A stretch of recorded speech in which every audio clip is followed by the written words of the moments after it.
iniciar mais um culto ao nosso bom Deus. Como de costume, vamos ler o nosso Catecismo Maior de Westminster. Vamos seguir o costume que eu faça a pergunta e os irmãos respondam uma só voz.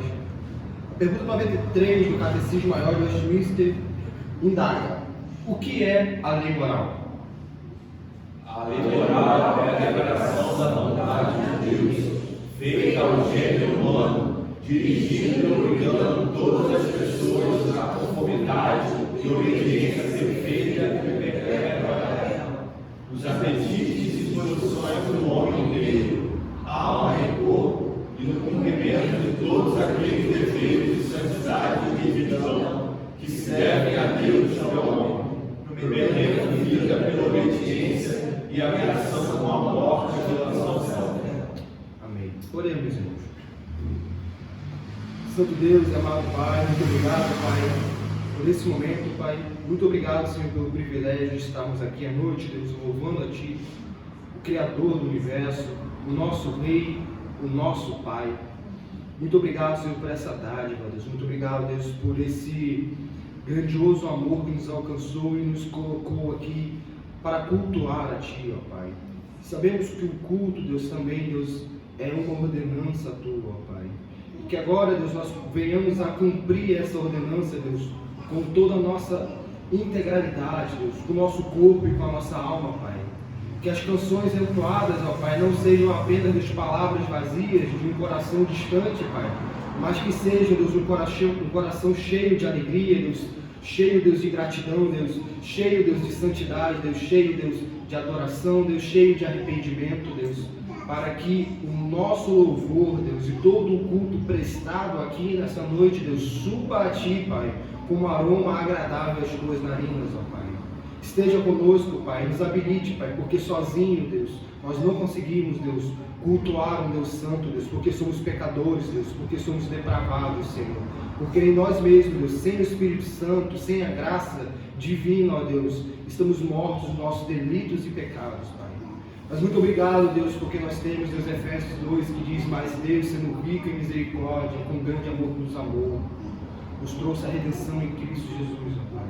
Muito obrigado por isso, Pai. E em nome de Jesus Cristo, Pai, que todo esse culto, Deus, será realizado, Deus, do começo ao fim, Deus, o nosso Redentor, o nosso Rei e o nosso irmão mais velho, Pai.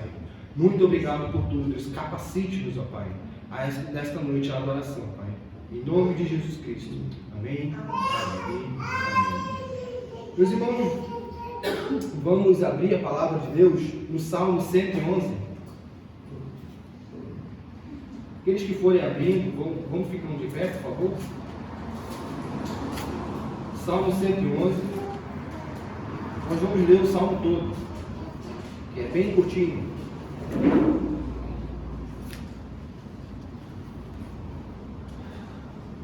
Vamos fazer uma leitura alternada, onde eu lerei os versos ímpares e os irmãos os versos pares. Amém? Leiamos a palavra de Deus. Aleluia! De todo o coração renderei graças ao Senhor, na companhia dos justos e na assembleia. Grandes são as obras do Senhor, consideradas por todos os que nelas se comprazem. Em suas obras a glória e majestade, e a sua justiça permanece para sempre. Feitos memoráveis as suas maravilhas, benigno e misericordioso é o Senhor. Dá sustento aos que o temem, lembrar-se-á sempre da sua aliança. Manifesta ao seu povo o poder das suas obras, dando-lhe a herança das nações. As obras de suas mãos são verdade e justiça, fiéis todos os seus preceitos. Estáveis são eles para todo sempre, instruídos em fidelidade e retidão. Enviou ao seu povo a redenção, estabeleceu para sempre a sua aliança. Santo e tremendo é o seu nome. O temor do Senhor é o princípio da sabedoria, revela a potência a todos os que praticam. O seu louvor permanece para sempre. Amém, meus irmãos. Vamos louvar ao nosso bondoso Deus.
Vamos abrir agora a palavra de Deus no Evangelho de Lucas. Lucas, capítulo 7.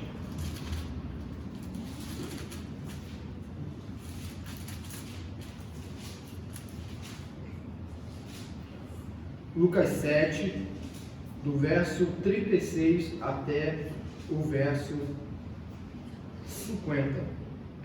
Lucas, capítulo 7, do verso 36 ao verso 50. Diz assim a palavra de Deus: Convidou um dos fariseus para que fosse jantar com ele. Jesus, entrando na casa do fariseu, tomou lugar à mesa. E eis que uma mulher da cidade, pecadora, sabendo que ele estava à mesa na casa do fariseu, levou um vaso de alabastro com unguento, e, estando por detrás, aos seus pés, chorando, regava-os com suas lágrimas e os enxugava com os próprios cabelos, e beijava-lhe os pés e os ungia com unguento. Ao ver isto, o fariseu que o convidara disse consigo mesmo: se este fora profeta, bem saberia quem e qual era a mulher que lhe tocou, porque é pecadora. Dirigiu-se Jesus ao fariseu e lhe disse: Simão, uma coisa tenho a dizer-te. Ele respondeu: dize, mestre. Certo credor tinha 2 devedores. Um lhe devia 500 denários e o outro 50. Não tendo nenhum dos dois com o que pagar, perdoou-lhes a ambos. Qual deles, portanto, o amará mais? Respondeu-lhe Simão: suponho que aquele a quem mais perdoou. Replicou-lhe: julgaste bem. E voltando-se para a mulher, disse a Simão: vês esta mulher? Entrei em tua casa e não me deste água para os pés. Esta, porém, regou os meus pés com lágrimas e os enxugou com os seus cabelos. Não me deste ósculo. Ela, entretanto, desde que entrei, não cessa de me beijar os pés. Não me ungiste a cabeça com óleo, mas esta com bálsamo ungiu os meus pés. Por isso te digo, perdoados lhe são os seus muitos pecados, porque ela muito amou. Mas aquele a quem pouco se perdoa, pouco ama. Então disse a mulher: perdoados são os teus pecados. Os que estavam com ele à mesa começaram a dizer entre si: quem é este que até perdoa pecados? Mas Jesus disse à mulher: a tua fé te salvou, vai-te em paz. Até aqui, meus irmãos, a gente vê nesse trecho das Escrituras Jesus Cristo demonstrando algo que deve ser claro para nós. Quando nós estamos agora nesse momento de confissão de pecados, a gente tem que entender toda a miséria do nosso ser. Porque quanto mais entendermos a miséria que nós somos, mais nós vamos amar a Cristo. Por quê? Porque nós teremos ciência, nós saberemos o quanto Ele nos amou e nós o amaremos ainda mais. Porque se nós o amamos é porque Ele nos amou primeiro. É isso que diz a palavra de Deus. Nenhum de nós que aqui estamos fomos pouco perdoados.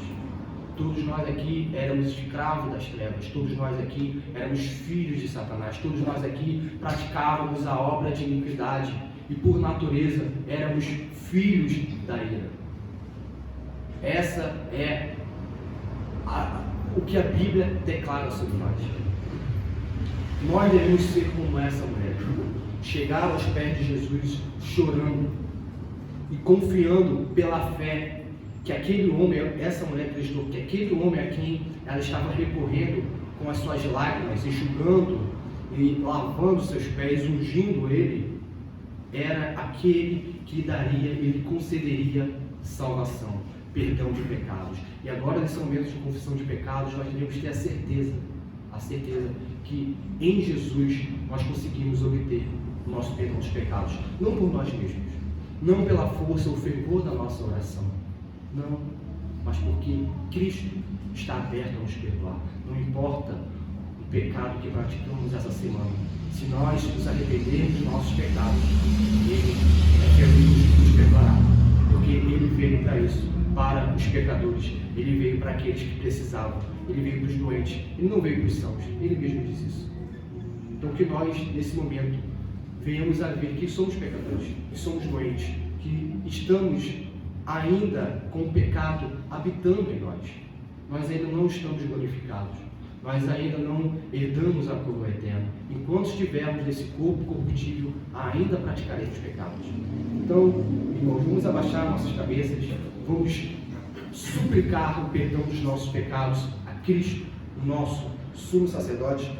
E eu vou pedir para que depois da oração silenciosa, o irmão Gabriel faça uma oração audível, por favor. Oremos.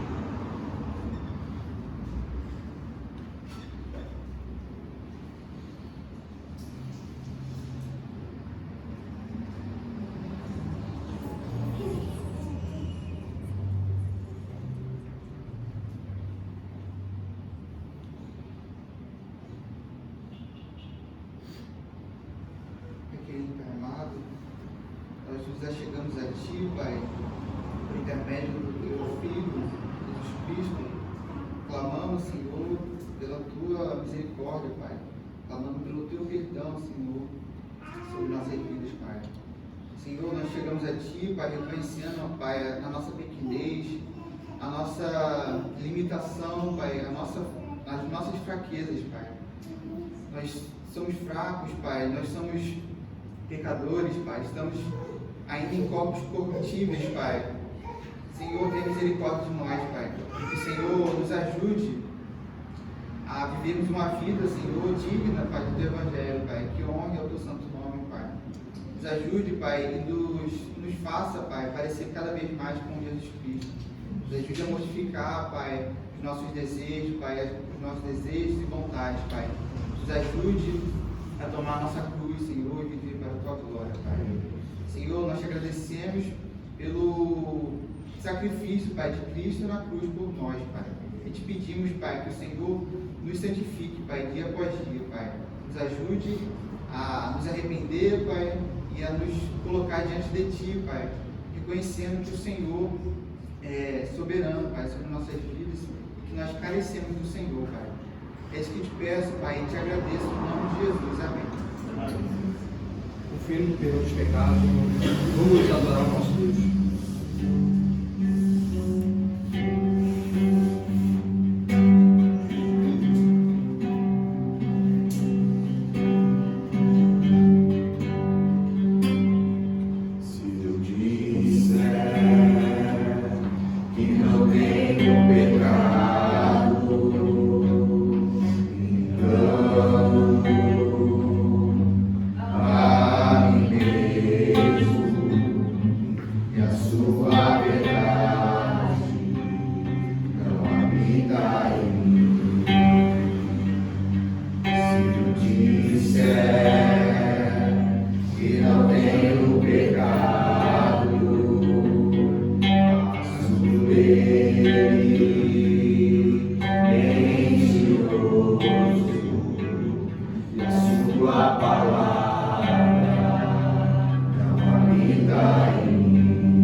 Vamos abrir, meus irmãos, agora no livro de Provérbios.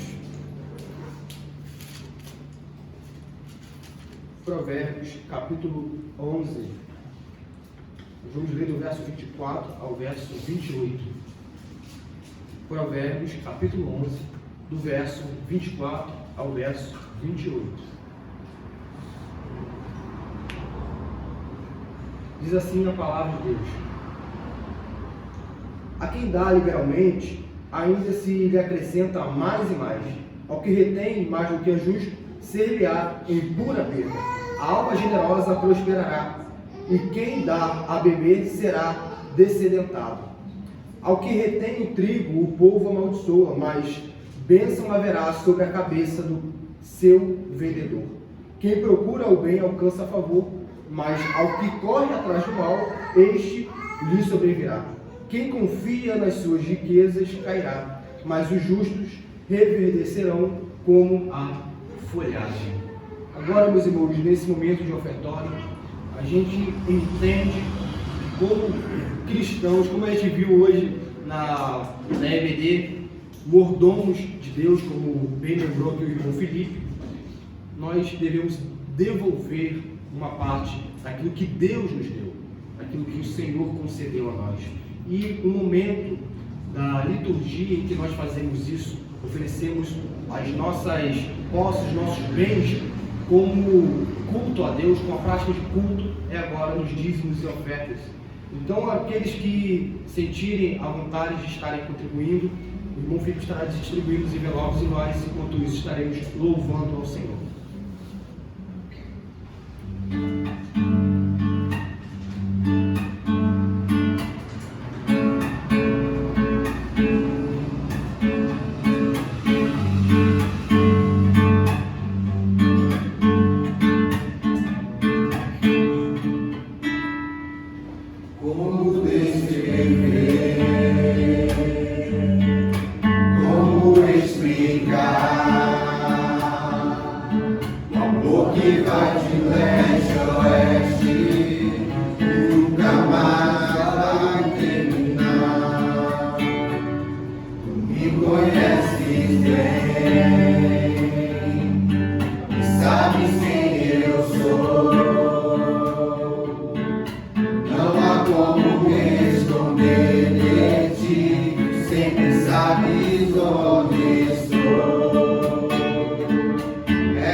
Estamos envolvendo a Ti, ó Pai.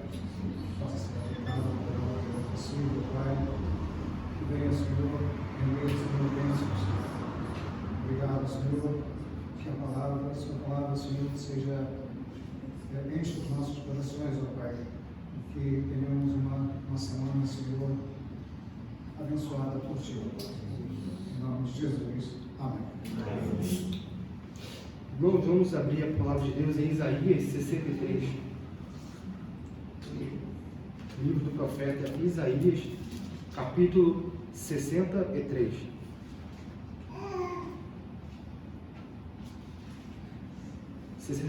Versículo 7. Nós vamos ver só o versículo 7. Em Isaías 63, verso 7, diz: celebrai as benignidades do Senhor e os seus atos gloriosos, segundo tudo o que o Senhor nos concedeu e segundo a grande bondade para com a casa de Israel. Bondade que usou para com eles, segundo as suas misericórdias e segundo a multidão das suas benignidades. Vamos agora entoar ao nosso bondoso Deus. O verso aqui vai continuar e vai mostrar que quão rebelde Israel foi, mesmo diante da misericórdia divina. Mas nós, sabendo de toda a instrução do Antigo Testamento, nós rendemos graça ao Senhor e pedimos a Ele para refrear toda a nossa malignidade, agora também nesse momento de adoração pública. Vamos ficar de pé e adorar ao Senhor com um grupo de louvor.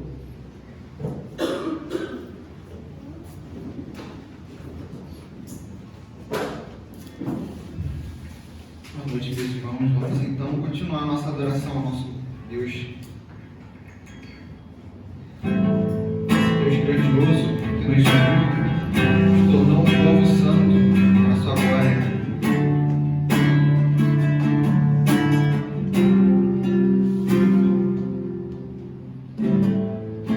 Mudaste a nossa sorte, nos tornaste um povo santo, separado pra somente a ti louvar.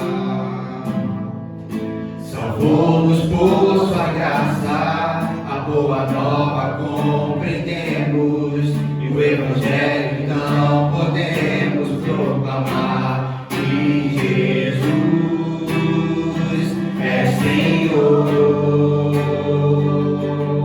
Fez-se homem, fez-se servo, de sua glória abdicou. Cristo é Salvador. Sendo rei, se fez cordeiro, com sua morte nos comprou.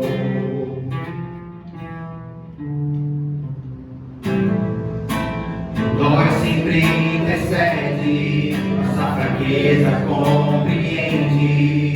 Ele, o Pai, propício estar a perdoar. Deixou-nos seu Espírito Consolador que em nós habita. Mediante a fé, então, podemos proclamar que Jesus é Senhor. Fez-se homem, fez-se servo, de sua glória abdicou. Cristo é Salvador. Sendo rei, se fez cordeiro, com sua morte nos comprou. Só Jesus é Senhor. Fez-se homem, fez-se servo, de sua glória abdicou. Cristo é Salvador. Sendo rei, se fez cordeiro, com sua morte nos comprou.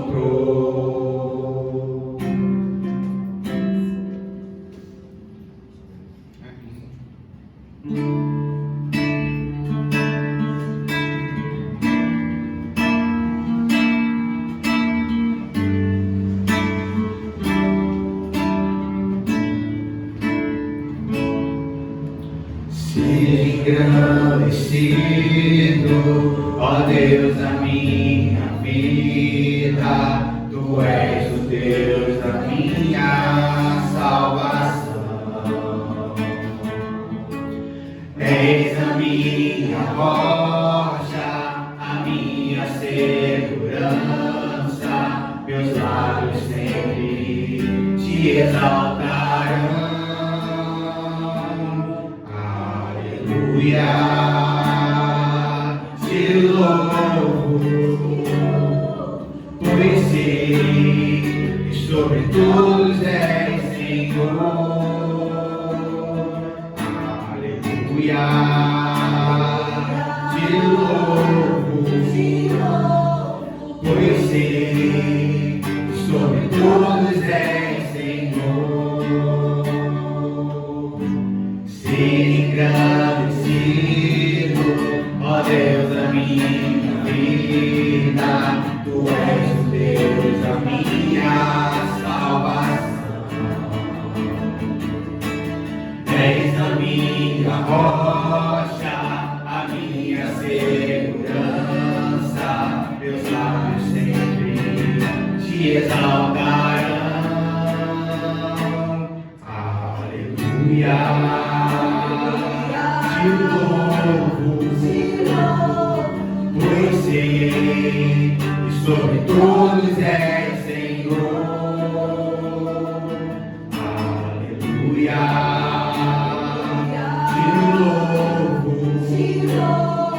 Pois sei que sobre todos és Senhor. Aleluia, aleluia, aleluia. Louvemos ao Senhor. Aleluia, aleluia, aleluia. Louvemos ao Senhor. Amém. Pode se assentar, irmãos.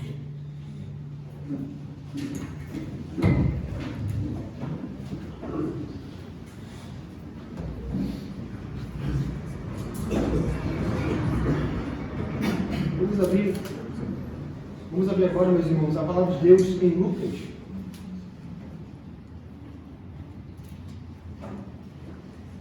Lucas, capítulo 6, nós vamos ler do verso 46 ao verso 49. Lucas, capítulo 6, nós vamos ler do verso 46 até o verso 49. Diz assim a palavra de Deus: Por que me chamais Senhor, Senhor, e não fazeis o que vos mando? Todo aquele que vem a mim e ouve as minhas palavras e as pratica, eu vos mostrarei a quem é semelhante. É semelhante a um homem que, edificando uma casa, cavou, abriu profundo vale e lançou o alicerce sobre a rocha. E vindo a enchente, arrojou-se o rio contra aquela casa e não a pôde abalar, por ter sido bem construída. Mas o que ouve e não pratica é semelhante ao homem que edificou uma casa sobre a terra sem alicerces, e arrajoando-se o rio contra ela, logo se desabou. E aconteceu que foi grande a ruína daquela casa.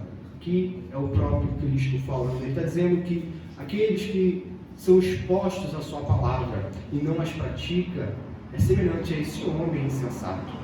E o texto diz que é grande ruína daquela casa. Por que grande ruína? Porque ouvindo a palavra do Cristo, do Filho de Deus, essas pessoas ainda assim continuaram a não praticá-la. Por isso ele diz: por que me chamais Senhor, Senhor, e não fazeis o que vos amo, o que vos mando? Nós temos a garantia de chamar o Senhor, Senhor, quando nós fazemos o que Ele ordena. E agora, nesse momento em que a palavra será exposta, nesse momento de edificação, nós precisamos estar muito atentos ao que será falado aqui. Como nós sabemos, o momento de pregação é Vox Dei, é onde Deus fala com o seu povo, é onde o povo ouve atentamente e busca praticá-la, e busca ser o homem sensato que constrói a sua casa sensatamente. Vou pedir para que o irmão Israel esteja orando pela vida do irmão Vinícius, que estará expondo a palavra de Deus por nós também. Amém? Senhor Deus de misericórdia, te louvamos porque o Senhor nos dá acesso a Ti. Somos pecadores e podemos orar a Ti, por meio de Jesus Cristo, por meio do sacrifício de Jesus Cristo, Senhor Deus, seu único Filho. Louvado seja teu nome por isso.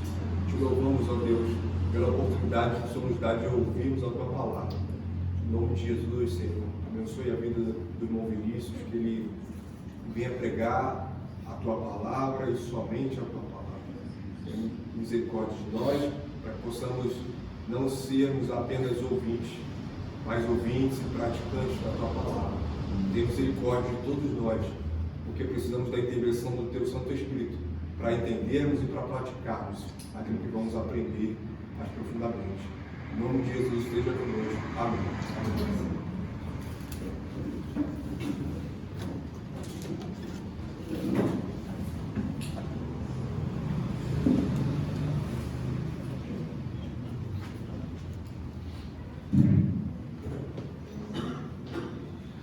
A paz, irmãos. Vamos abrir a palavra do Senhor no livro de Esther, capítulo 6. Capítulo 6 do livro de Esther.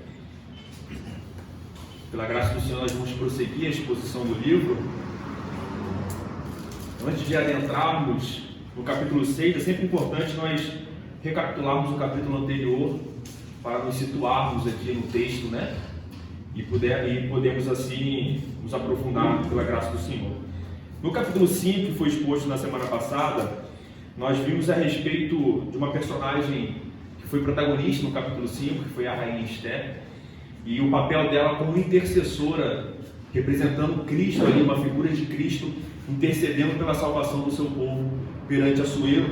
Nós vimos logo que ao final do terceiro dia, ou seja, após os 3 dias de jejum, a rainha Esther comparece, correndo risco de vida perante o rei Assuero, porque nós vimos no capítulo 4 que qualquer pessoa, seja homem ou mulher, que comparecesse perante o rei Assuero sem ser convidado por ele, sem ser requisitado por ele, sofreria a pena capital, sofreria a pena de morte. Então ela corre grande risco ao comparecer sem ser solicitada pelo rei. Mas nós vemos que Assuero, pela graça, a providência de Deus aqui agindo desde o começo, ele age com misericórdia e levanta o seu cetro de ouro, que representa a misericórdia, que representa a graça ali, que aquela pessoa não sofreria a pena de morte. E nós vemos então que ele está totalmente aberto e favorecendo a Esther para que ela realizasse pedidos a ele. Ela então solicita ao rei que seja feito um banquete, para que o rei e Amã comparecessem nesse banquete, onde ela iria, de forma estratégica, expor o seu pedido de salvação do povo de Deus. Nós vemos que no primeiro banquete, o banquete de vinho, ela expõe ao rei o seu desejo de realizar um outro banquete. E nós vemos então que no decorrer do texto, esse segundo banquete fica para os próximos capítulos. Há esse primeiro banquete, Amã, quando sai desse banquete, ele encontra Mordecai, seu grande inimigo, aquele que foi o motivo pelo qual ele buscou matar o povo de Deus por causa de Mordecai. Lembrando que ele era uma amalequita, o amalequita é inimigo dos judeus, historicamente, essa oposição entre os amalequitas e os judeus. E nós vemos então que ele se enche de furor, mas ele se controla. Amã se controla quando vê Mordecai na frente do rei sem expressar nenhum tipo de reação ao vê-lo passar por ali, mesmo depois de ele ter tramado e ter feito o edito real para matar o povo de Deus. Mordecai, quando vê, não expressa nenhum tipo de sentimento, seja de medo, seja de indiferença, ele fica totalmente apático com a presença de Amã, e isso enfurece ele. E nós vemos então no final do capítulo que ele, como vaidoso homem que é, como um homem presunçoso, ele reúne a sua mulher e os seus principais amigos para mostrar a grandeza do seu bem, a quantidade de filhos que ele tinha. E nós vemos então que ele expressa isso, e o texto termina aqui com um plano exposto por sua mulher e os seus amigos a respeito de como ele deveria matar Mordecai. Então o plano da família era que ele construísse uma forca, traduzindo aqui, essa medida aqui é cerca de 50 metros, de 30 a 50 metros de tamanho, que tinha essa estrutura da forca, para que Mordecai fosse enforcado ali. E nós temos um desfecho então, onde Amã, ele procura agora se encontrar com o rei Assuero para pedir a morte, o enforcamento de Mordecai, o seu inimigo. Então nós vamos agora adentrar no capítulo 6, que é a continuidade do que nós estamos vendo, do que nós vimos no capítulo 5. Então vamos ler agora o capítulo 6. Assim diz a palavra do Senhor, em continuidade com a exposição dos versos anteriores. Naquela noite, o rei não pôde dormir, então mandou trazer o livro dos feitos memoráveis, e nele se leu diante do rei. Achou-se escrito que Mordecai é quem havia denunciado a Bigtã e a Teres, os 2 eunucos do rei, guardas da porta que tinham procurado matar o rei Assuero. Então disse o rei: Que honras e distinções se deram a Mordecai por isso? Nada lhe foi conferido, responderam os servos do rei que o serviam. E perguntou o rei: quem está no pátio? Ora, Amã tinha entrado no pátio exterior da casa do rei, para dizer ao rei que se enforcasse a Mordecai na forca que ele, Amã, lhe tinha preparado. Os servos do rei lhe disseram: Amã está no pátio. Disse o rei que entrasse. Entrou Amã, e o rei lhe disse: que se fará ao homem a quem o rei deseja honrar? Então Amã disse consigo mesmo: de quem se agradaria o rei mais do que de mim para honrá-lo? E respondeu ao rei: quanto ao homem a quem agrada ao rei honrá-lo, tragam-se as vestes reais que o rei costuma usar, e o cavalo em que o rei costuma andar montado, e tenha na cabeça a coroa real.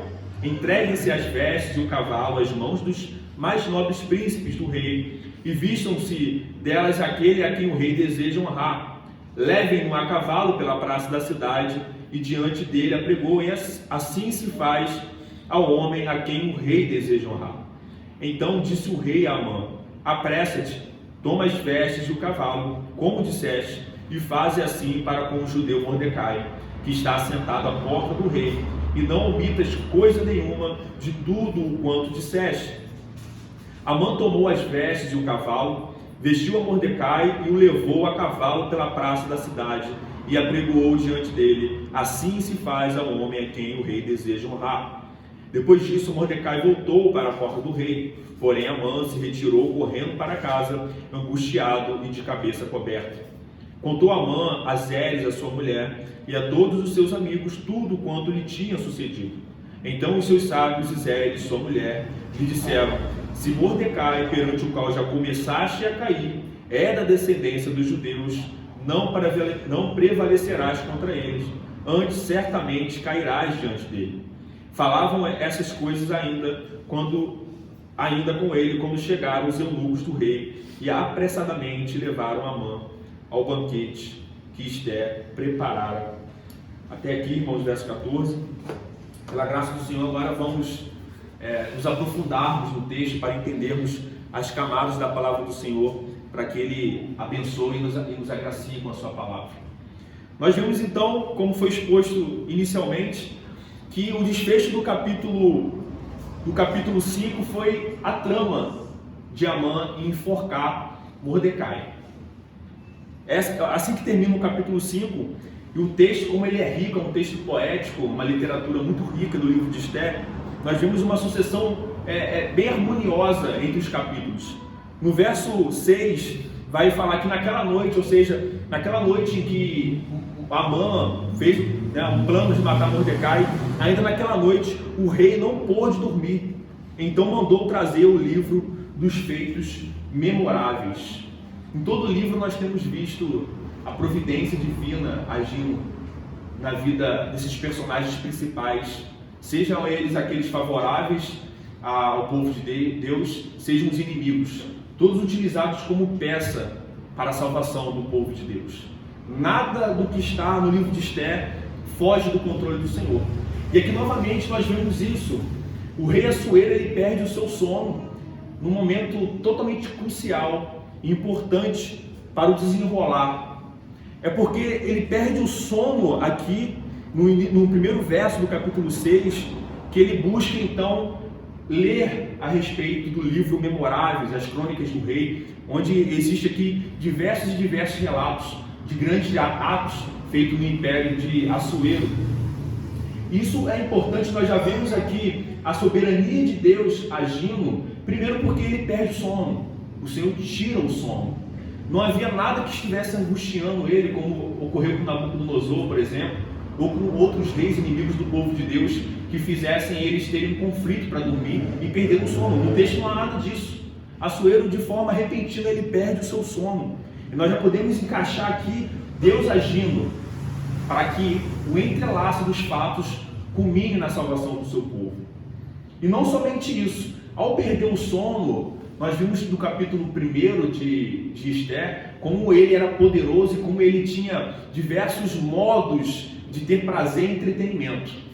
O rei Assuero tinha à sua disposição pessoas para cantar a ele, pessoas para dançar para ele, e ele tinha um harém com diversas concubinas que poderiam servi-lo também.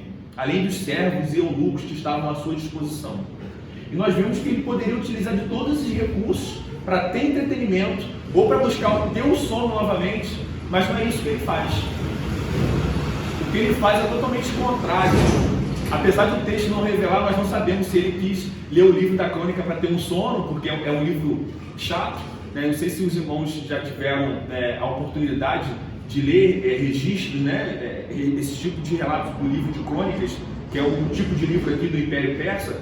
Ele é apenas um livro que se propõe a relatar fatos, né? Relatar fatos, sem nenhuma riqueza literária, sem nada que nos instigue ou nos prenda no livro, que dê o prazer de ouvir aquilo que está sendo lido. Então, nós já vemos a providência de tudo isso que ele tinha, de todo esse recurso para entretenimento ou para dormir, ele escolhe chamar os seus servos para ler o livro dos grandes feitos. E aqui nós já vemos a providência, porque ele perde o sono, ele opta em que lessem para ele esse livro dos atos memoráveis que ocorrem no seu império, e aqui é o instrumento pelo qual ele será lembrado do ato de Mordecai. Nós vemos então que eles estão lendo, lembre-se, irmão, estão lendo desde o início do livro, tá? Então isso provavelmente ocorreu durante toda a madrugada, nós vamos ver o porquê disso. Ele tá sendo exposto a esse livro desde o seu início, e chega num determinado momento que vai falar sobre o que Mordecai fez. Nós vemos isso no verso 2. Achou-se escrito que Mordecai é quem havia denunciado a Bigtã. Nós vimos isso nos capítulos anteriores. Esses dois eunucos que trabalhavam à porta do palácio e tinham planejado tirar a vida do rei. Mas Mordecai, que ouviu passando por ali, ele denuncia essa trama e consegue salvar a vida de Assuero. E nós vimos aqui, isso está claro no texto, mas também nos capítulos anteriores, que Mordecai não recebeu nenhum tipo de recompensa por parte do rei. Muito pelo contrário, aquilo se passou como se nada tivesse acontecido, ou como se ele não tivesse sido instrumento para a salvação de Assuero. E Assuero, ao ser exposto a isso, ele fica, digamos assim, espantado, porque ele questiona que honras, verso 3, e distinções se deram a Mordecai por isso. Então responderam os servos que nada lhe foi conferido. Assuero, como um rei, como um homem que governava, era muito importante a sua postura em questão como figura pública que era e política. O fato dele não ter recompensado uma pessoa que foi fundamental para a salvação dele, da trama desses dois servos, ou seja, de traidores, a falta de recompensa desestimularia outras pessoas a agirem em seu favor. Ou seja, ele não recompensando as pessoas que estavam ao seu favor, ele estaria prejudicando a sua própria segurança. Ele estaria mandando uma mensagem pública de que o rei acha irrelevante aqueles que atuam a seu favor, aqueles que muito mais salvam a sua vida. Por algum tipo de relaxamento ou falta de diligência, porque provavelmente existiam outras pessoas responsáveis em recompensar, o rei se espanta ao ouvir que nada tinha sido conferido a Mordecai para que ele fosse recompensado por isso. E o rei então pergunta: quem está no pátio? Ora, Amã tinha entrado no pátio, verso 4, no pátio exterior da casa do rei, para dizer ao rei que se enforcasse a Mordecai. Nesse verso 4, continuando aqui, é importante a pergunta do rei: quem está no pátio? Nós temos visto desde o capítulo 1 que Assuero não era um rei que resolvia por conta própria. Nós vemos desde o desenrolar dos capítulos que ele tinha os seus conselheiros, e tudo que ele fazia, ele buscava conselhos desses homens, né? Acredito eu, isso fica um pouco evidente no texto, que por causa da sua postura de não tomar decisões por conta própria, mas delegar isso, que ele foi ludibriado por Amã ao emitir aquele dito para matar e exterminar o povo judeu, por causa da sedução de Amã, que omitiu qual era o povo de Deus. Então nós vemos aqui que ele procura alguém, está de madrugada, deve estar quase amanhecendo aqui, ele está no seu trono, ele foi exposto ao livro, está amanhecendo, e ele quer tomar uma decisão, ele quer uma opção, ele quer um conselho sobre como honrar e como recompensar essa pessoa que salvou a sua vida. Então ele pergunta aos seus eunucos: quem está no pátio, para poder lhe dar conselho. E justamente o Senhor é perfeito. Olha como o texto tudo se encaixa. Ele perdeu o sono, ele foi exposto ao livro que fez lembrá-lo dos atos memoráveis de Mordecai. Nesse meio tempo, quem chega ao amanhecer, pela manhã ali, na alvorada, é justamente Amã. E o texto nos fala que ele chegou com o propósito de trazer ao rei Assuero o pedido de que Mordecai fosse enforcado. Então imagina, Amã estava tão afoito em exterminar Mordecai, em matar Mordecai, porque ele tinha visto o seu coração encheu de furor ao ver Mordecai na porta do rei, sem expressar nenhum tipo de empatia por ele. Nós vemos então que ele chega pela manhã, ao amanhecer, provavelmente para pedir ao rei, já para enforcar Mordecai e passar o seu dia tranquilo depois de realizar isso. Mas haverá aqui uma reviravolta na narrativa, porque ele estava chegando com o propósito de matar Mordecai, de instrumentalizar a sua ambição, e justamente nesse momento que ele chega, antes que ele pudesse comparecer ao rei para realizar esse pedido, um dos seus servos denuncia que Amã estava no pátio. Então Amã agora é chamado para comparecer perante o rei. Quando ele é chamado para comparecer perante o rei, ele agora se torna um ouvinte, e não mais aquele que vai realizar o pleito, não mais aquele que vai realizar o pedido. Então aquilo que ele chegou, aquele propósito de pedir ao rei a morte de Mordecai, ele fica suspenso por um determinado tempo, porque o rei agora vai fazer solicitações a ele, e o rei não tinha autorizado ele a pedir nada. Lembremos que quando a rainha Esté comparece perante o rei Assuero, era o rei que dava a oportunidade de a pessoa realizar pedidos. Se ele não concedesse essa graça, não poderia ser feito pleitos perante o rei Assuero. Essa era a tradição ali do império. E nós vemos então que ele chega perante o rei, e aqui começa toda a ironia poética do livro. Toda a ironia poética. Porque aquele que chegou para matar Mordecai, agora ele vai ouvir o rei a falar no verso 5. Verso 5, o rei lhe disseram, Amã está no pátio, disse o rei que entrasse, entrou Amã, o rei lhe disse, que se fará ao homem a quem o rei deseja honrar? Amã, como presunçoso que era, um homem vaidoso, cheio de si, então Amã disse consigo mesmo, ou seja, em seus pensamentos, de quem se agradaria o rei mais do que de mim para honrá-lo? Aqui é a primeira ironia, porque se nós regredirmos os capítulos anteriores, quando Amã compareceu perante Assuero e ludibriou Assuero, ele omitiu uma informação muito importante, porque ele não falou qual era o povo que o edito alcançaria, ele não falou que era o povo judeu. E aqui novamente, agora a ironia no reverso, porque o rei ao conversar com Amã, ele omite também quem é o homem a quem ele quer honrar. Aqui está a primeira ironia do texto. Assim como ele omitiu que o povo era o povo judeu, agora o rei também estava omitindo que era Mordecai o homem que ele queria honrar. Então ele, vaidoso, cheio de si, acha que ele que vai ser honrado. Então ele viu, agora é a oportunidade. Tudo que eu queria pedir ao rei, eu vou pedir agora. Ele quer me honrar. Quem poderia ser essa pessoa se eu sou o segundo depois do rei? Eu sou o homem mais elevado acima de todos os príncipes e todos os nobres. Só pode ser eu o homem a quem o rei quer honrar. E ele então, novamente, uma segunda ironia, vai ser a pessoa pelo qual vai dizer a forma que Mordecai vai ser honrado. O seu inimigo Mordecai vai ser honrado. E aqui nós vemos a providência novamente divina de Deus em evidência aqui, atuando. Assim como Amã omitiu uma informação crucial, nós vemos novamente uma outra informação crucial sendo omitida. Como eu disse, uma ironia poética. Amã, um homem presunçoso, um homem vaidoso, um homem que agora, nesses próximos versos, vai encher a sua boca para trazer como o rei deve honrar esse homem. Imagina como devia estar o ânimo de Amã, como ele devia estar em êxtase, como ele devia estar eufórico, tão eufórico que ele vai direto ao ponto, ele não trata nenhum tipo de cordialidade com o rei, ele não fala nenhum tipo de formalidade ao rei, ele não pede ao rei a graça dele para ele poder falar, ele imediatamente já começa a mostrar as características daquilo como ele quer ser honrado.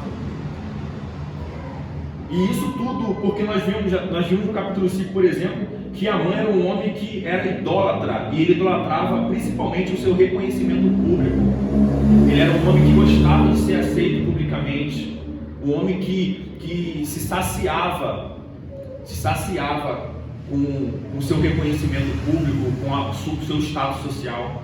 Isso era muito importante para ele, a questão material. E nós vemos então no verso 7, e respondeu o rei: quanto ao homem a quem agrada ao rei honrá-lo, tragam-se as vestes reais que o rei costuma usar, e o cavalo em que o rei costuma andar montado, e tenha na cabeça a coroa real. Entreguem-se as vestes e o cavalo às mãos dos mais nobres. Ele está achando que ele vai passar por isso tudo. Aos mais nobres príncipes do rei, e vistam-se delas a quem o rei deseja honrar. Levem-no a cavalo pela praça da cidade, e diante dele apregoem. Assim se faz ao homem a quem o rei deseja honrar. Então disse o rei Amã. Agora aqui é a reviravolta do texto, né? Uma outra ironia poética. Ele encheu a sua boca para trazer tudo aquilo. Ele estava esperando só o rei chamar alguém para fazer isso com ele. Mas o rei então disse o rei Amã: apressa-te. O rei tem pressa para que ele faça isso. Ele não tem tempo nem de sofrer. Apressa-te, toma as vestes do cavalo, como disseste, e faze assim para com o judeu Mordecai, que está sentado à porta do rei, e não omitas coisa nenhuma de tudo quanto disseste. Amã deve ter ficado absurdamente espantado com essa fala do rei. Aquele a quem ele odiava e tinha ido ao rei pedir que fosse enforcado, era justamente aquele a quem deveria honrar. E mais, a ironia poética da providência divina aqui que nós podemos ver, ela se manifesta porque faz com que Amã seja o responsável pelas honrarias a Mordecai. Ele não somente dá a ideia de como esse homem deveria ser honrado, ou seja, como Mordecai deveria ser honrado, como ele vai ser um homem encarregado diretamente e pessoalmente de honrar ao seu inimigo Mordecai, o judeu, que ele tanto odiava. Como nós vimos aqui, as palavras que antes foram saborosas a Amã sobre como o rei deveria honrar esse homem, que ao seu ver era ele próprio, agora não eram dissabores ditos por ele, agora eram palavras arrependidas, porque toda uma forma pública de honrar uma pessoa que ele havia manifestado que seria para si, agora ele seria o encarregado de andar pela cidade honrando a Mordecai. Enquanto Amã foi fortemente atingido por aquele evento de humilhação, né, que é honrar seu inimigo, nós vemos então como o Senhor ele está caminhando, está deixando tudo nos seus devidos lugares, com toda essa ironia, para mostrar, como nós vimos no texto do livro de Esther, ele não utiliza a palavra Deus, Yahvé, Elohim, nenhum tipo de palavra que é dirigida ao nosso Deus, o Deus verdadeiro, tem registrado aqui. Mas a forma como os fatos acontecem, como vai desenrolando os acontecimentos, deixa bem claro que os homens não estão no controle aqui. Que existe um Deus que está governando. Que existe um Deus que está utilizando as peças em seu teatro para que as coisas culminem na salvação do seu povo. Isso nós temos visto desde o capítulo 1. A providência de Deus, a sua soberania, ela é evidente aqui. Ela é evidente. Não há sombra de dúvidas de que o autor do livro de Esther, apesar de não ter registrado o nome de Deus, como nós vimos provavelmente por causa do seu contexto inserido lá na Medo-Pérsia, ele não exclui que existe um Deus aqui agindo. Isso fica muito claro quando nós vimos a respeito do jejum.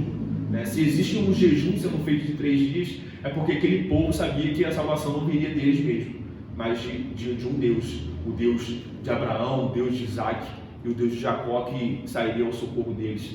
O livro de Esther é bem interessante porque correlaciona isso conosco, né? O nosso Deus, ele continua agindo muitas vezes de forma sutil, de forma silenciosa, de forma não perceptível, às vezes, aos nossos olhos nus, muitas vezes por causa da falta de agustividade da nossa vista espiritual. Mas quando as coisas vão se concluindo, vão se resolvendo, nós paramos e pensamos, realmente o Senhor, ele está no seu governo, porque eu, por mim mesmo, não conseguiria planejar isso que eu estou vivendo, ou esse socorro, ou esse escape pelo qual está sendo concedido a mim. Se não é de Deus, não é de nenhum homem, não pode ser de nenhum homem. Isso fica claro no livro de Esther. E nós vimos então que Amã, ele sai da cidade. Então disse o rei Amã, e nós vimos então, verso 11: Amã tomou as vestes e o cavalo, vestiu a Mordecai e o levou a cavalo pela praça da cidade e apregoou diante dele. Ou seja, saiu desfilando na cidade, dizendo: assim se faz ao homem a quem o rei deseja honrar. Um homem que nós vimos que era totalmente idólatra, e o seu grande Deus era o reconhecimento público. Agora esse homem tem que acompanhar o Mordecai sentado no cavalo, com vestes reais, com a coroa real, com os melhores vestimentos, e ele gritando perante toda a cidade. Ele, que era o segundo homem mais importante do Império Medo-Persa, tendo que andar por toda a cidade, honrando um judeu que nós vimos lá que ele estava buscando matar. E ao passar por isso, nós vemos então, depois de toda essa honraria, no verso 12, depois disso, Mordecai voltou para a porta do rei, enquanto Amã se retirou correndo para casa, angustiado e de cabeça coberta. Nesse texto nós vemos como Mordecai era um homem simples, um homem humilde, um homem que não mudou o seu comportamento ou a sua forma de ver as coisas por causa das honrarias do rei. Isso fica evidente porque depois de tudo aquilo que ele passou, todo o seu desfile na cidade, com roupas reais, com alguém ao seu lado gritando que esse é o homem a quem o rei deseja honrar, depois de tudo isso, o que ele faz? Ele volta à porta do rei. Voltou ao seu posto, vida que segue. Diferente se fosse com Amã. Em contraponto a isso, nós vemos que Amã, que adorava o reconhecimento público e foi humilhado perante todos da cidade, o que ele faz? Ele se retirou correndo. A vergonha e a humilhação foi tão grande, não só isso, né? Mas ele deve ter ficado fora de si, porque ele acordou pela manhã feliz, achando que ia ter a cabeça de Mordecai perante o rei. E o seu dia tem uma reviravolta que ele não esperava, que ele não planejava. Ele achava que agora estaria feliz, porque Mordecai já estaria enforcado numa forca de mais de 30 metros, para mostrar para as pessoas das redondezas o fim de um judeu. Agora ele tinha acabado de honrar Mordecai, esse judeu, seu inimigo. Ele volta correndo, totalmente desnorteado, ele não está entendendo ainda o que aconteceu. Ele está com dificuldade de entender o que está acontecendo com ele. Ele que tinha toda essa proximidade com o rei, agora foi obrigado pelo rei a honrar Mordecai.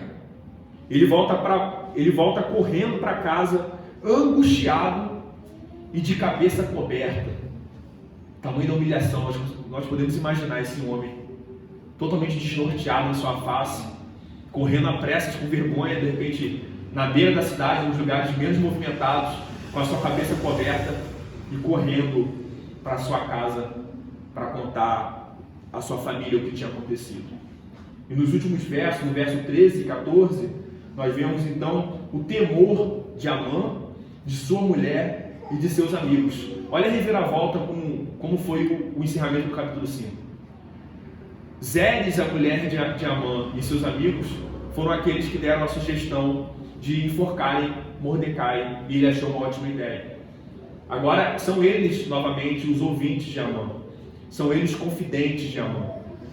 Então os seus sábios, verso 13, e Zeres, sua mulher, lhe disseram. Ele relatou tudo aquilo, então ele respondeu: se Mordecai, perante o qual já começaste a cair, é da descendência dos judeus, não prevalecerás contra ele, antes certamente cairás diante dele. Falavam esses ainda com ele quando chegaram os eunucos do rei, e apressadamente levaram Amã ao banquete que Esther preparara. Aqui nós vemos o temor, aquele momento que era um momento de alegria no final do capítulo 5, porque Amã tinha relatado que somente ele e Assuero e Esther iriam participar do banquete, demonstrando então o seu status e a sua importância. Nós vemos agora uma total reviravolta, porque ele volta para casa angustiado, humilhado, com a cabeça coberta. E não somente isso, ele não tem refrigério no conselho dos seus amigos. Ele não tem o seu ego aliviado como foi anteriormente. Muito pelo contrário, eles expõem uma verdade que é muito assustadora para um amalequita. Porque eles vão falar que certamente se ele, ou seja, se Mordecai, ele era descendência dos judeus, não prevalecerás contra ele. Muito pelo contrário, certamente, olha a palavra, eles estão falando que certamente Mordecai cairá. Porque essa certeza, e o título do sermão hoje, é aqui que toca no título do sermão, porque é os feitos de Deus conhecidos na Medopérsia. Esses amalequitas, lembremos que Amã era um amalequita, e a história dos amalequitas não é uma história de vitória contra o povo de Deus. Nós podemos ver que aqui na Medopérsia, os feitos de Deus, por mais que Deus não esteja sendo mencionado aqui, eram conhecidos. O Deus dos judeus, o Deus de Abraão, o Deus de Isaac, o Deus de Jacó, o Deus de Davi. Nós vamos ver aqui, vamos repassar alguns textos bíblicos do Antigo Testamento que demonstram o porquê desse temor, o porquê dessa certeza de que Amã não iria prevalecer contra Mordecai. Não porque Mordecai era um homem forte, ou um homem influente, ou um homem com status de alta posição no Império de Assírio, muito pelo contrário, um homem que ficava à porta do rei, mas por causa do Deus a quem ele servia. O Deus Todo-Poderoso, aquele que livrou o seu povo por diversas vezes, e como ele mesmo fala, livrou com mão forte e poderosa. Nós vemos, por exemplo, em Êxodo, capítulo 14, depois de 400 anos de escravidão na terra do Egito, o povo de Deus sendo escravo, como Deus já havia pré-anunciado a José, nós vemos então que naquele determinado momento o Senhor levanta Moisés. E Moisés, como uma espécie de mediador, uma espécie de Cristo, vai ser aquele que vai libertar o povo do jugo, o povo da escravidão, o povo da servidão a Faraó e aos egípcios. E nós vemos então que no Êxodo capítulo 14, eles, depois de todos os sinais e maravilhas e prodígios que o Senhor tinha feito como um poderoso, enviando as pragas, enviando os sinais de que Faraó deveria libertar o seu povo, para que eles então sacrificassem a ele fora do Egito. E esse mesmo Deus endureceu o coração de Faraó, para que assim fosse manifesto o poder dele, de quão poderosa seria a sua mão para libertar o povo do Egito. Nós vemos então que o povo está cercado, próximo ao Mar Vermelho. E nós vemos relatos que Faraó, com seus cavalos, carros de cavalarianos, cerca de mais de 600 carros, perseguindo o povo de Deus, cercando ele, o Senhor ele dá o escape. O Senhor ele fala para que Moisés com seu cordão tocasse o Mar Vermelho se abriria ao meio e o povo passaria marchando. Enquanto isso, mais de 600 carros, Faraó, com seus cavalos e cavalarianos, perseguindo o povo de Deus, entra no Mar Vermelho. O povo de Deus chega primeiro, o mar se fecha e todos eles afogados. Eles são mortos e o povo de Deus sai vitorioso. Porque Deus está com eles. Porque Deus é o Deus que livra eles. Em Êxodo capítulo 17, agora tocando na ascendência de Amã, nós vemos os amalequitas, né? O combate de Amaleque contra o povo de Deus. Nós vemos que Amaleque peleja contra os israelitas. Enquanto Moisés levantava as suas mãos, o texto vai dizer que o povo prevalecia, Israel vencia. Mas quando Moisés descansava as suas mãos, porque o texto vai falar que as mãos dele ficavam pesadas, por muito tempo ficar assim, o povo começava a perder, os amalequitas começavam a ganhar. Ali Deus sendo representado. Não era o povo em si, não era a força do braço dos israelitas, mas era Deus agindo por meio de Moisés. E nós vemos então, para que o povo de Deus ganhasse aquela vitória, ganhasse aquela guerra, eles então encontram uma pedra para Moisés sentar, e eles seguram a mão, os dois braços de Moisés no alto, para que o povo de Deus prevalecesse contra os amalequitas, e isso até o nascer do sol. Nós vemos então que o povo sai vitorioso mais uma vez. Nós temos também as vitórias registradas no livro de Josué. Nós temos em Juízes capítulo 6 e capítulo 7 falando a respeito de Gideão. Nós vemos que Gideão era da família mais pobre de Manassés e o mais irrelevante da casa do seu pai, mas ele foi escolhido para livrar o povo de Deus da opressão dos midianitas. Quem não se recorda, irmãos, Gideão é aquele que ficou conhecido como Gideão e os 300 homens que vencem a batalha contra os midianitas por causa da atuação de Deus, que fez com que apenas 300 homens, Deus quis que apenas 300 homens seguissem com Gideão, eles se espalhassem perante as montanhas, e no tocar das trombetas, todos os seus inimigos, em multidão, em milhares que não se podia contar, se espalham entre as montanhas. E o povo de Deus, então, vai e peleja contra eles e os mata. Nós vemos aqui novamente Deus Todo-Poderoso agindo e trazendo vitória para o seu povo. Aqui é até interessante, nós estávamos conversando, porque existe a história dos 300, os gregos contra os persas.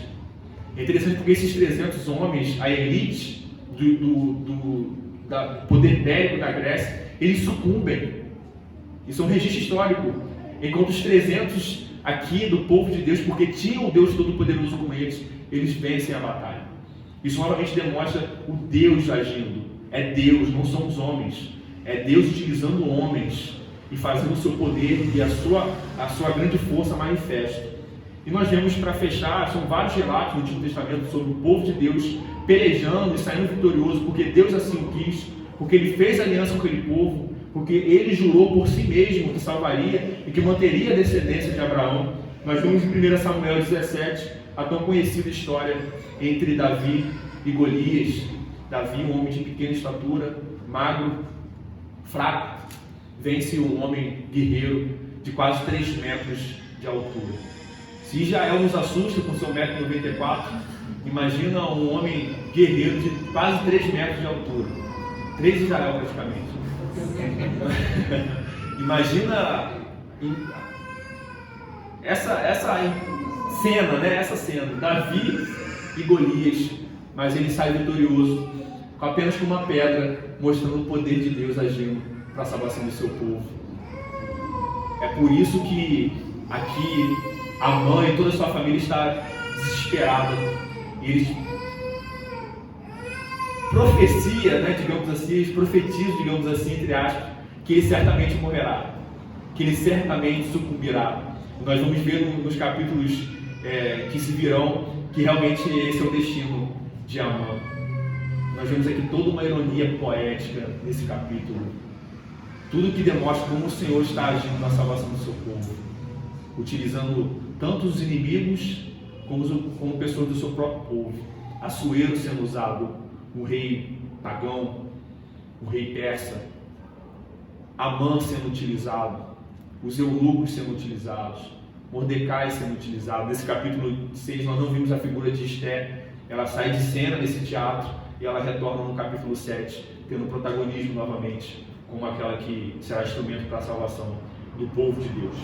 Então nós fomos expostos a esses versos, novamente vimos como Deus está culminando todas as coisas para o livramento do seu povo, como isso demonstra a soberania dele, a providência dele.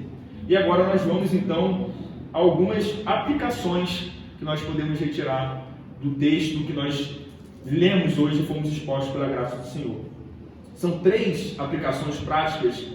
A primeira aplicação é sobre a figura de Amã e de Mordecai. Nós vimos aqui que Deus humilha o altivo e o orgulhoso. Nós vimos isso na figura de Amã. Amã, um homem totalmente altivo, um homem orgulhoso, um homem vaidoso, que gostava e era saciado com o reconhecimento público. Aqui foi humilhado por Deus, porque ele teve que andar pela cidade, buscando honrar, gritando pela cidade, enquanto Mordecai, sentado a cavalo com as vestes reais, recebia a honra do seu inimigo. Nós vemos aqui então um altivo e orgulhoso sendo humilhado, como Deus anuncia nas Sagradas Escrituras. E em contraponto nós vemos um humilde e um simples sendo exaltado. Mordecai foi honrado pelo rei Assuero perante todos daquela cidade, perante os medos e perante os persas, perante os judeus também que habitavam ali ainda. Ele foi honrado pelo Senhor. Nós vemos então destinos diferentes de Amã, o inimigo do povo de Deus, e de Mordecai, um do povo de Deus. E nós vemos isso para nós também. Nós devemos descansar o nosso coração no Senhor quando somos provados, principalmente quando somos humilhados. Nós vemos de Mateus capítulo 11, verso 29, o Senhor Jesus Cristo vai falar sobre ele sendo exemplo. Ele fala: tomai sobre vós o meu jugo e aprendei de mim, porque sou manso e humilde de coração. Manso e humilde de coração. Em Mateus 5, verso 3, Jesus vai falar: bem-aventurados os humildes de espírito, porque deles é o reino dos céus. Mateus 23, verso 11 e 12: mas o maior dentre vós será vosso servo. Quem a si mesmo se exaltar será humilhado, e quem a si mesmo se humilhar será exaltado. Deus trabalha assim. Ele não somente expõe na sua santa palavra o dever de um cristão de ser humilde, de ser simples. Isso, claro, é um dever de todos os homens, mas ainda maior para o cristão, porque ele teve o seu coração regenerado e agora ele tem o seu coração sujeito a obedecer a palavra de Deus. Nós devemos ter isso bem esclarecido em nossa mente. A arrogância, a vaidade, a presunção são adjetivos que não podem pertencer a alguém que faz parte do povo de Deus. Nós tratamos isso na EBD de hoje, dado pelo irmão Vitor, a respeito de como às vezes há desvirtuamentos dentro da igreja de Cristo. Pessoas que deveriam buscar servir primeiro, como nós vemos, porque Cristo faz isso. Ele lavou os pés dos seus discípulos. Ele fala que aquele que serve, aquele que é maior, que seja o menor. Na parábola que ele conversa com os seus discípulos, ele está questionando quem é maior, quem está sentado ou quem está ao redor da mesa servindo. E eles falam: quem está sentado é o maior. Mas o Senhor Jesus responde: eu, porém, sou aquele que estou em pé e estou servindo. Nós vemos o próprio Deus, o Criador de tudo e de todos, aquele por quem todas as coisas foram criadas, o Todo-Poderoso, manifesto ali encarnado, servindo a homens pecadores. Servindo a homens pecadores, homens maus. E Ele dá o seu exemplo. O nosso Deus é um Deus que Ele não somente ordena. Ele poderia somente ordenar, porque Ele é Deus. Mas Ele é tão gracioso, Ele é tão misericordioso, que Ele ordena e Ele também cumpre aquilo que Ele ordena. Jesus Cristo é o exemplo disso. Na encarnação Ele cumpriu, Ele obedeceu toda a lei. Tudo aquilo que Ele ordenou para nós, Ele mesmo cumpriu primeiro. Não precisando, porque Ele não tinha cometido nenhum tipo de pecado. E era Ele o dono da lei. Era Ele o autor da lei. Mas Ele se sujeita a isso. Então nós como cristãos devemos ter isso em mente. Nós devemos ser humildes. Muitas das vezes nós somos provados em diversas situações. Somos provocados à ira. Somos provocados a pagar o mal com o mal. Nós vamos ver na próxima aplicação que está relacionada com essa primeira, que também Deus é o nosso vingador. A segunda aplicação: Deus é o nosso vingador. Nós devemos então buscar pelo Espírito Santo, buscar no Senhor da sua palavra, em oração, a sermos mansos, a sermos simples, a sermos humildes, para que possamos testemunhar o Senhor a quem servimos, demonstrando para o mundo e testemunhando que o nosso Jesus é assim e nós somos também, para que Ele seja revelado por meio de nossas vidas. E muitas vezes, quando nós fomos testados a isso, em situações realmente de injustiça, situações de perversidade, que nós possamos agir com simplicidade, dando a outra face, como o Senhor Jesus nos ensina, e sabendo que Deus é o nosso vingador. Nada ficará impune, mas nós não somos chamados à vingança. Por mais doloroso que seja, por mais difícil que seja a situação, por mais que aquilo provoque lá no fundo aquela ira, aquele descontrole, nós devemos orar ao Senhor nesse momento, pedir a Ele que acalme o nosso coração, que acalme a nossa mente, que não venhamos a agir por impulso ou por ímpeto, mas que possamos confiar nessa verdade, que Deus é o nosso vingador, Ele nos vingará. O apóstolo Paulo, em Romanos 12, verso 19, ele fala: não vos vingueis a vós mesmos, amados, mas dá lugar à ira, porque está escrito: a mim me pertence a vingança, eu é que retribuirei, diz o Senhor. Pelo contrário, se o teu inimigo tiver fome, dá-lhe de comer, se tiver sede, dá-lhe de beber, porque fazendo isto, amontoarás brasas vivas sobre a sua cabeça. Não te deixes vencer do mal, mas vence o mal com o bem. Vence o mal com o bem. Nós somos chamados como cristãos a não pagar o mal com o mal. Isso é difícil. Textualmente é maravilhoso. Textualmente faz muito sentido. Mas esse sentido não muitas vezes é expresso na nossa vida. Às vezes, quando alguém faz um mal para nós, nosso primeiro ímpeto é pagar com mal. É pagar na mesma proporção. Isso toca no Evangelho, porque se Deus agisse conosco, buscando a proporção, estaremos todos no inferno. Todos condenados eternamente. Porque não havia nada de bom em nós. Nós não estávamos pagando bem ao Senhor. Muito pelo contrário, nós éramos inimigos dele, antes dele se revelar a nós. Homens maus, praticavam maldade, que blasfemavam contra ele. E às vezes nós podemos pensar: mas eu, antes de ser cristão, nunca blasfemei contra o Senhor. De repente, não verbalmente, mas a sua vida mostrava que você não cria em Deus. A forma como você agia e planejava a sua vida demonstrava que Deus não existia, ou que Ele estava morto. Às vezes nós paramos para pensar em nossa vida antes da graça se revelar a nós. Era assim que nós vivíamos. Nós não orávamos, nós não nos preocupávamos se a nossa vida agradava ao Senhor, nós não dávamos graças a Ele pelo trabalho, pela vida, pela respiração, pelo mar, pela saúde. Nós levantávamos e buscávamos os nossos próprios interesses, atender às nossas próprias vontades. Isso não é um sinal de que a nossa vida demonstra que Deus demonstrava que Deus não existia? Muitas vezes falávamos de Deus com um ar místico, um Deus distante. Mas o Senhor, ainda nessa condição que nós estávamos, Ele se revelou a nós, porque Ele não pagou o mal com o mal. Nem podia, porque Ele é Deus, Ele é santo. Ele pagou o mal com o bem, nos salvando da sua própria ira, que era justa a ser derramada por nós, suspendendo a ira daqueles anjos de Cristo, para derramar somente o seu Filho, no momento único da eternidade, que o Pai se afaste do Filho, a tal ponto do Filho dizer: Pai, Pai, por que me desamparaste? O único momento onde o Pai se afasta do Filho é quando o Senhor Jesus está morrendo por nossos pecados. O momento onde Ele está sendo amolado e pisado por causa da ira do Pai que deveria cair sobre nós, por causa dos nossos pecados. Então devemos seguir o exemplo de Cristo. É difícil, mas o Senhor, no seu Santo Espírito, Ele aplica isso em nós. Ele desenvolve esse fruto em nós, de domínio próprio, de mansidão, para que nós possamos, irmãos, pagar sempre o mal com o bem. E no final, a última aplicação: nada nem ninguém pode prevalecer contra o Todo-Poderoso Deus.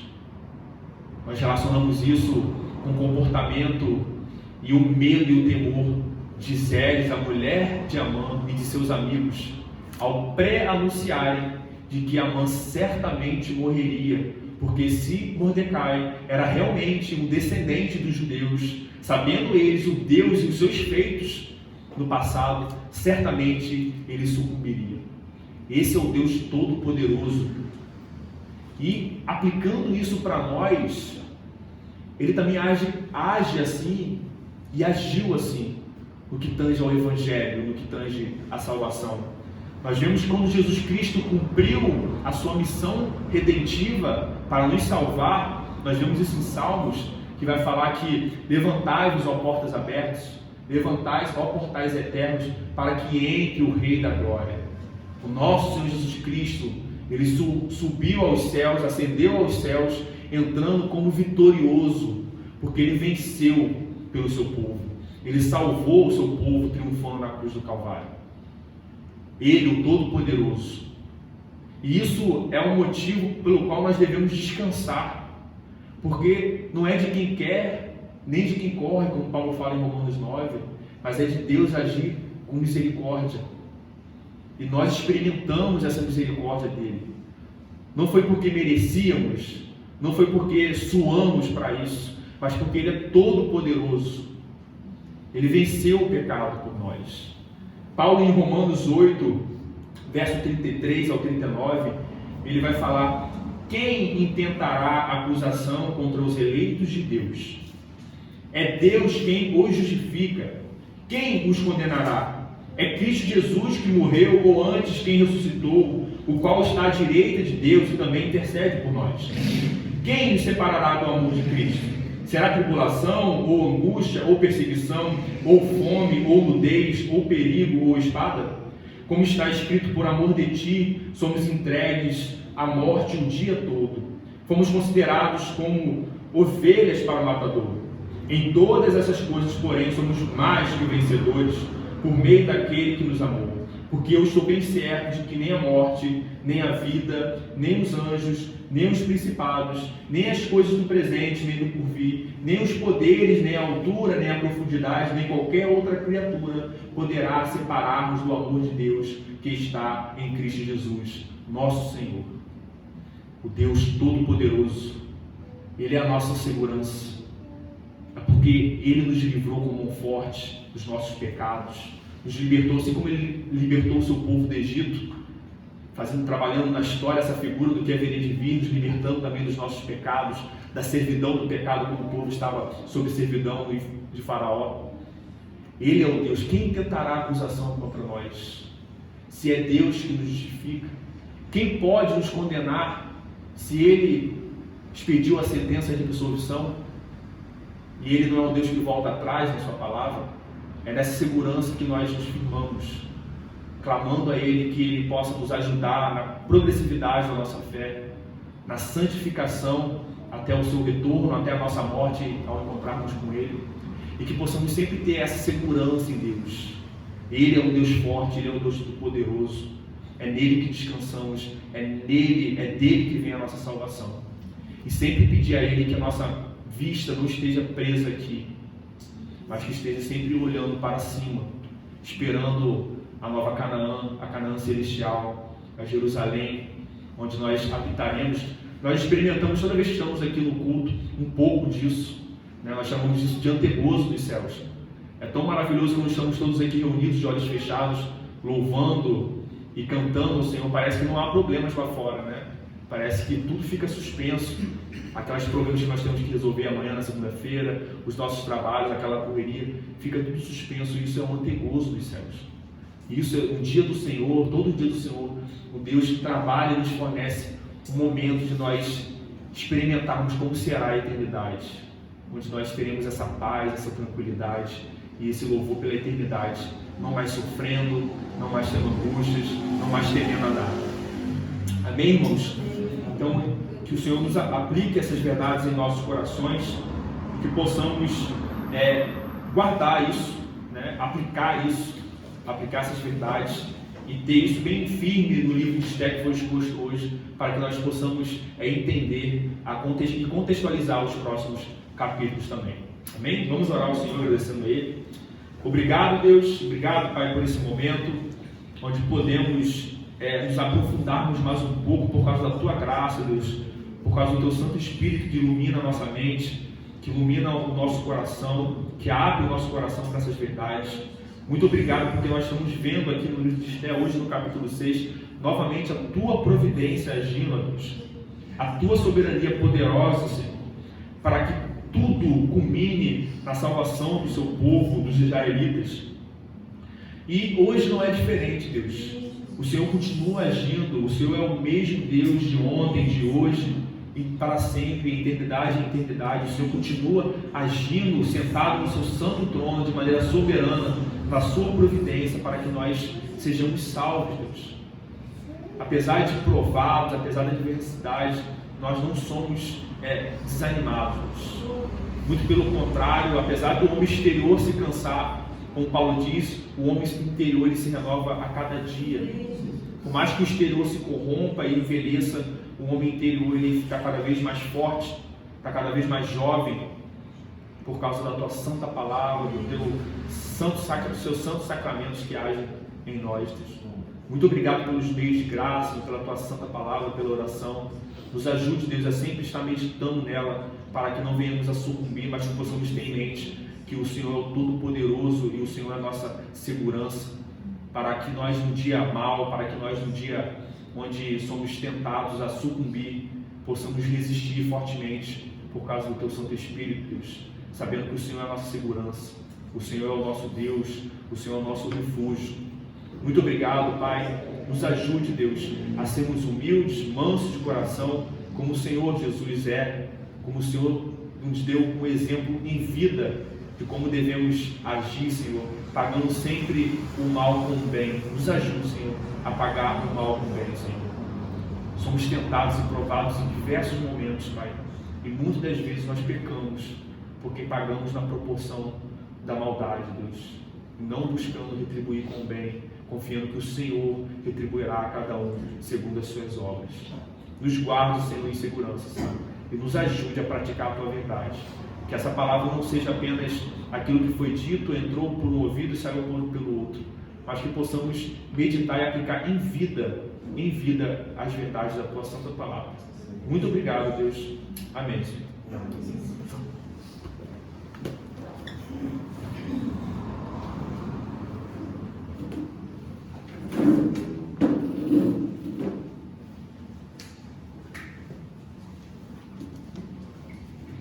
Amém, meus irmãos. Vamos louvar ao nosso bondoso Deus.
amado e eterno Deus, muito obrigado, Pai, por esse culto, Pai. Muito obrigado, Senhor, pelo Teu auxílio, Deus, por o Senhor nos sustentar como forte e poderosa também nesse culto, Pai. Muito obrigado, Deus, pela palavra exposta, Deus. Senhor, que tudo aquilo, Deus, que foi, Deus, trazido a nós, Deus, que venhamos a meditar e saber, Deus, do Teu poder, Deus, da Sua grandiosidade, Deus. Senhor, como nós cantamos aqui no final, Deus, nós jamais trocaremos, Deus, a Ti, Deus, por outros deuses, Deus, porque, Deus, como nós vimos hoje, Deus, o Senhor, Deus, livra o Teu povo, Deus, o Senhor, Deus, é o Deus verdadeiro, o único Deus vivo e verdadeiro, Deus, e que atua em favor do Seu povo com destra poderosa, Deus. E mesmo, Deus, nós sendo pecadores, Tu és fiel a Si mesmo, Deus, Tu és fiel à Sua aliança, Deus, e o Senhor, Deus, como marido que és, Deus, limpa, Deus, a Sua noiva, Senhor. O Senhor, Deus, não importa os nossos pecados, o Senhor não se divorcia de nós mesmos, Senhor, mas o Senhor nos chama, Deus, e nos limpa, Deus. E sabemos, Deus, que estamos agora, Deus, nesse processo, Deus, de limpeza, Deus, porque, Deus, a nossa esperança de sermos apresentados ao nosso esposo Jesus Cristo, Deus, imaculado, Senhor, pelo lavar, Deus, regenerador do Espírito Santo, Deus, pelo sangue carmesim de Jesus Cristo derramado na cruz em nosso favor, Senhor. Deus, que nós venhamos, Deus, a praticar, Deus, o que foi exposto aqui, Deus, para que possamos, Deus, viver uma vida digna, Deus, que o Senhor preparou para nós, Deus, para que andemos, Deus, nas obras, Deus, nas boas obras que o Senhor nos preparou de antemão para nós, Senhor.